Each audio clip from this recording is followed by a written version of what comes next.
Next up is what we call cognitive archaeology, or sometimes referred to as the archaeology of the mind. And what we're talking about here then is the study of all aspects of ancient culture that are the product of the human mind. So this means the perception, description, and classification of the universe, the nature of the supernatural, the principles, philosophies, ethics, and values by which human societies are governed, as well as the ways in which aspects of the world, the supernatural, or human values are conveyed in art. And you might be wondering, that sounds really difficult. How do people go about figuring those things out in the past? Well, let's talk about it. So in this case, it's important to recognize symbols, because symbols represent, and you're going to watch a video as well about this in the module called Thinking in Symbols. Symbols are the way we shape, excuse me, the way that people shape how they see, understand, and feel about the world. It therefore can be an object or an act, so it's either verbal or nonverbal, that allows people by cultural convention to understand the meaning behind it. So there's not necessarily any direct connection between maybe what the symbol actually is physically, but we as a society and as a culture recognize it as representing the same thing. For example, we see these signs in lots of different places, and even though we don't see a car associated with the symbol on the left, we know that it means no parking. The symbol on the right is a little more obvious. If you can recognize that that is a cigarette, then you know that you shouldn't be smoking near that sign, for example.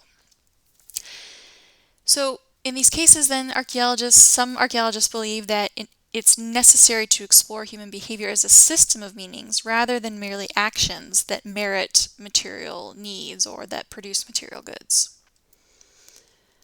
Sorry, one last thing here.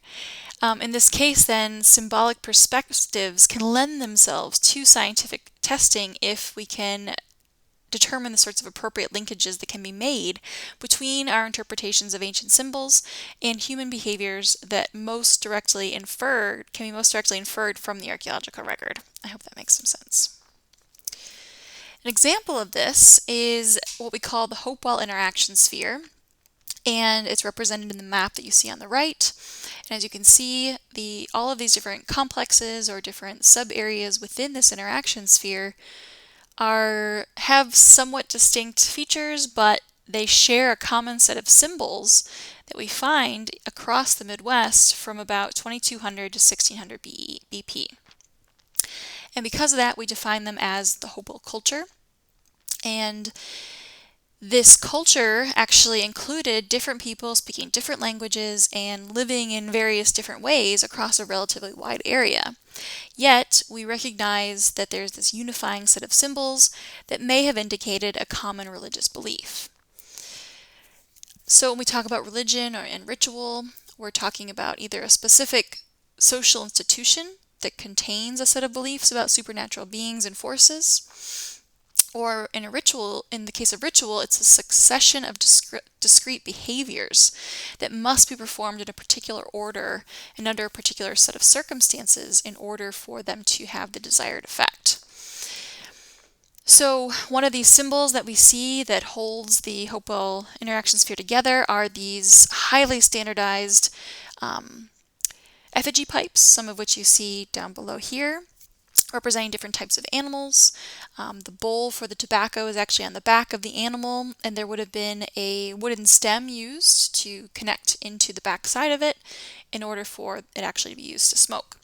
However, the shape of these objects is also very similar to what would have been used on an atlatl, which is the thing that helps them to throw spears really far, really fast.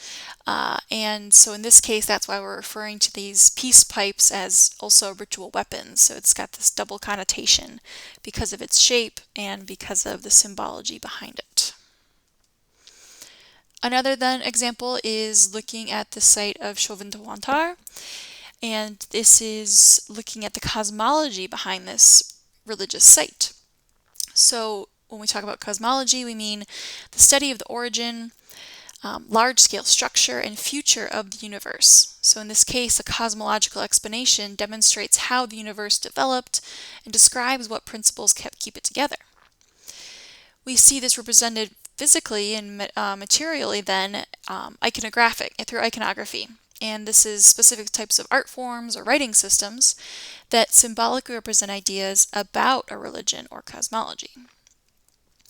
When we look at some of the iconography around the site then, we're seeing animals depicted. In this case, we see that the iconography draws inspiration from creatures that were actually native to the cloud forests and the rainforest of the eastern Andean slope, which is several hundred miles to the east of CHAVIN. So why is it that we're seeing, jaguars depicted, as you see on the right, or this potential shaman here on the left transforming from or to a jaguar himself? But why are these major animals in the religion coming from places outside of this local highland environment? Well, archaeologists have ruled out that there wasn't any kind of paleo-environmental change that explains the nature of this iconography. It's not as if these animals were in that area and then there was a change that caused them to no longer be there. And they've also ruled out that any lowland immigrants came into the area introducing these plants and animals to the highland people. So that leaves the question still, where did this cosmology come from? And what the archaeologists have interpreted is that religious leaders deliberately imported Amazonian symbolism, and they perhaps associated magical powers with the people who lived in the forests. So this created CHAVIN into this sort of oracle around which they could develop this cosmology. So the site itself was seen as a shrine in which a deity can reveal some sort of hidden knowledge or divine purpose to its supplicants. You can then establish sorts of branch shrines in different places that would have had to pledge their support and therefore had to pay tribute and physical goods to the main center itself. So we see all the different animals being brought in, manufactured goods. In this way, what developed at CHAVIN was a large-scale religion that transcended political and ethnic boundaries. So they were able to bring together a pretty diverse set of people underneath a common set of beliefs about how the universe was constructed, what the universe needed to keep going on a day-to-day basis. And the priests themselves continued to grow this mythology, emphasizing this sort of mystique, so this hidden knowledge that only a few were able to have. It sort of created this pyramidal structure that we've talked about, a hierarchical social organization within the society.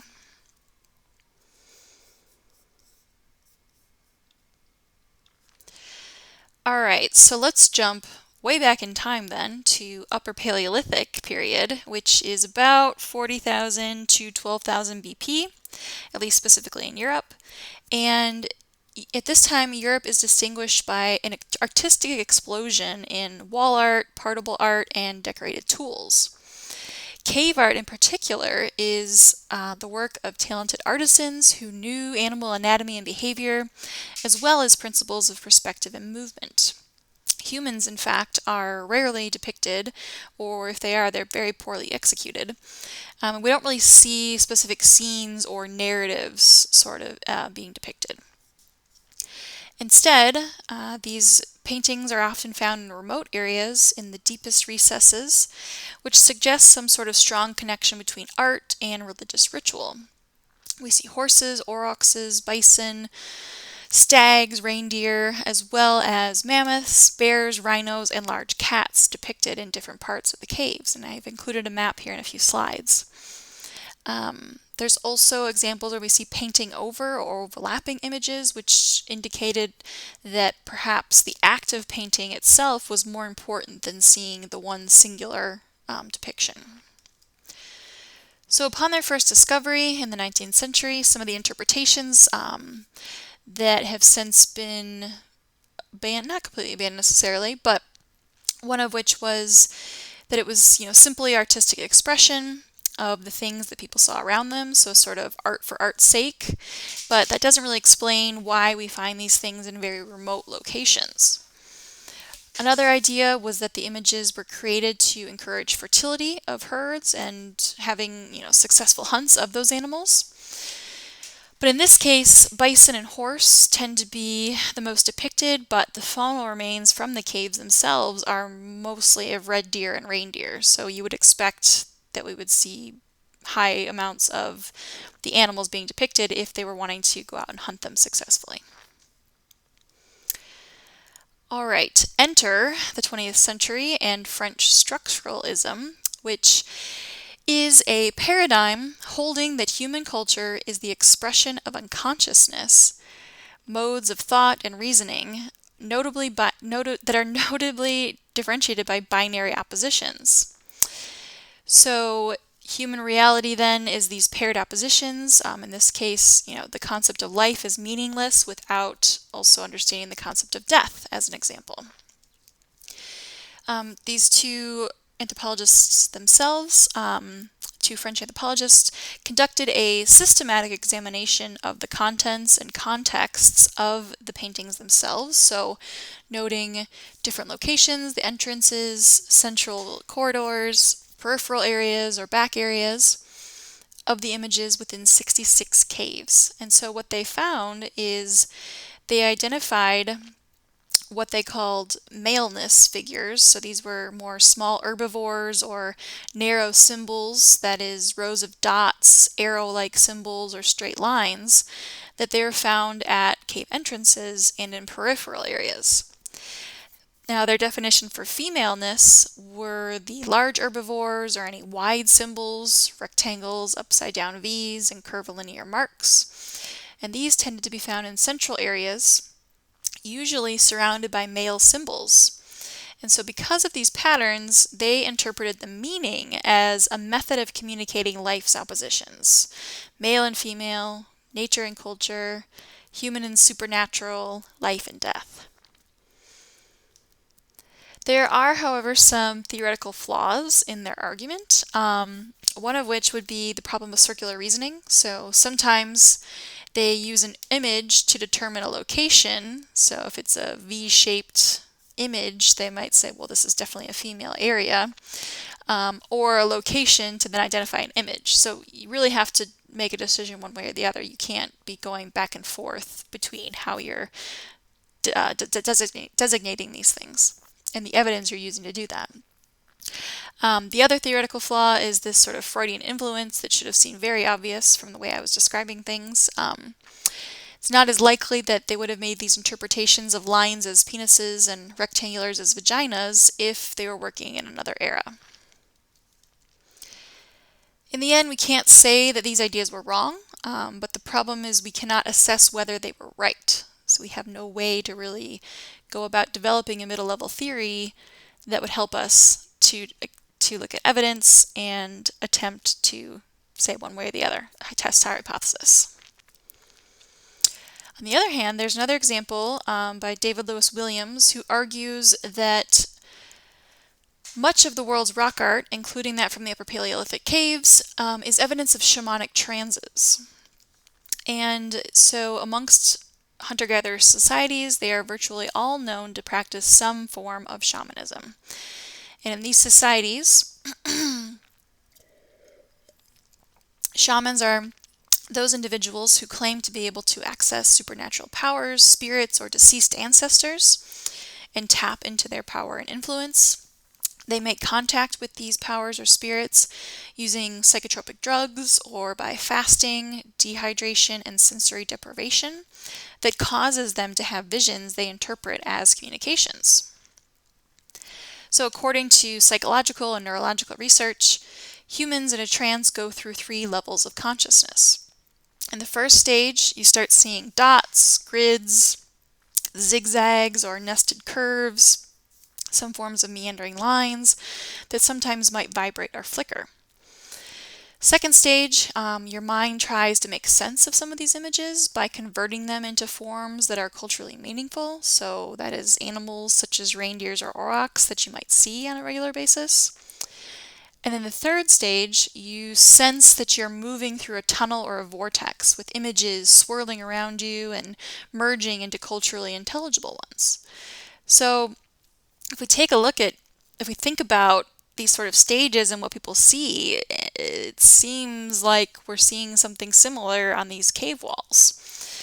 So, due to this principle of uniformitarianism that we've talked about previously, we can assume that humans in the Upper Paleolithic would have had a similar experience when it comes to transes or altered states as modern humans. So therefore, we're making that middle level theory link between evidence we can see and experience now and the manifestations of that we see materially in the caves.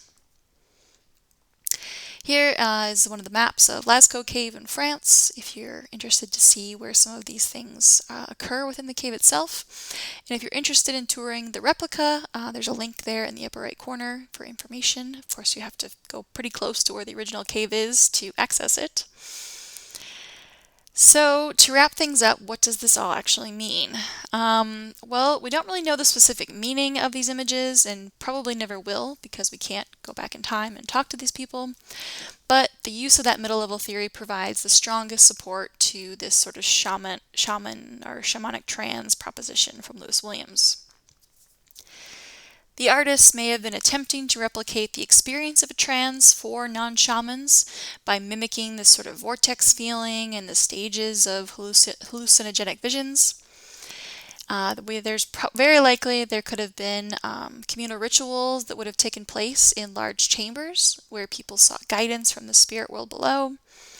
We see evidence of both big and small footprints dating to about 25,000 BP, which suggests that both adults and children were walking through the caves themselves.